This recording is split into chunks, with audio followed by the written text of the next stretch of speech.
Michael Young, your probate and trust realtor, with a message today about, oh my gosh, we've got a tenant living in the home.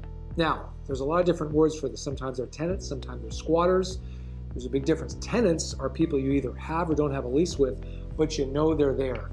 You may or may not have a good relationship with them, but they are there and they are definitely talking to you and communicating. Squatters are different. That's when you inherit a property, you show up, and guess what? Somebody or a lot of people are in that property. Either way, in the immediate Bay Area, especially Oakland, San Francisco, certain parts of the East Bay, I hate to break it to you, but the tenants really are in control of that property. Do not take my word for it. In fact, a big caveat on this. We know the best eviction tenant attorneys. I would be happy to refer them to you. So what I'm saying, this is just my experience. It is not the law. This is my experience with the law and selling these properties every single day. So what do we do in this case? Well, the first thing we're going to do is try to make contact with that tenant. We are going to be as respectful and as empathetic with them as possible. They're in the property, they're controlling the property, they may or may not be paying rent. So we'd be very, very cautious about how we deal with them. And we want to do the right thing by them because they are living there. Most likely they're good people.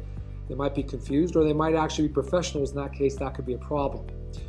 Your options are you might have to do a cash for keys, meaning what would it take for you to leave the property? We'll pay you a certain amount of cash to do that in a certain time. Or they might fight you and say, we're not leaving under any circumstances. That means that you're going to have to hire an attorney. Or the buyer is going to have to take that property with the tenant in there. What does that mean? That means we're going to have to bake into the price a certain amount off the price to get a buyer to say, I'm willing to take this property despite the fact that I'm walking into a hornet's nest. And that can get very sticky sometimes. That's where your professional realtor has to come in and say, okay, based on if they weren't there, this is what the property would be worth. Now that they are there, they're going to fight. It's going to be ugly. We don't want to even deal with that. We're going to take X amount off that. We're going to have to take a little haircut to make sure we get that property sold. That, of course, is a very personal decision, up to you. We at Princeton Pacific will give you our absolute opinion on that. Not legal advice, never legal advice. You want to have an attorney help you with that.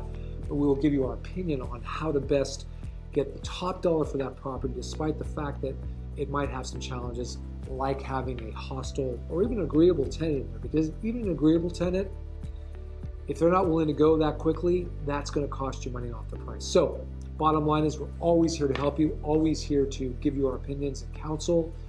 Have a wonderful day. Talk to you real soon. Thank you very much.